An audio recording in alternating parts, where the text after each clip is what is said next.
Peşin girdik bu dünyama, ömür yazdım yana başlana.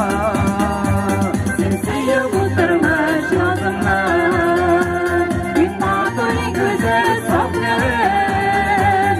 Sinmeyip şaklığım bendirde, rüzgarıma sindirim.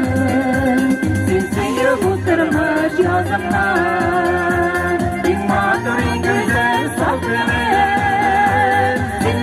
Şaklığım bendirde, rüzgarıma sindirim.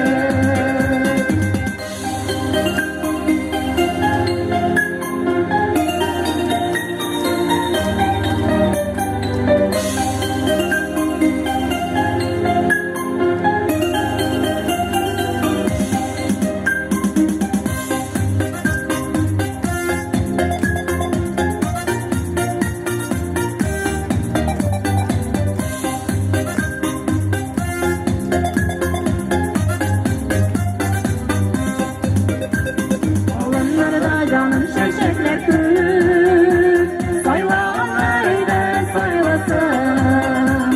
Başkalarını sevdik sığınan, ülkelerine kalıp kalmasın.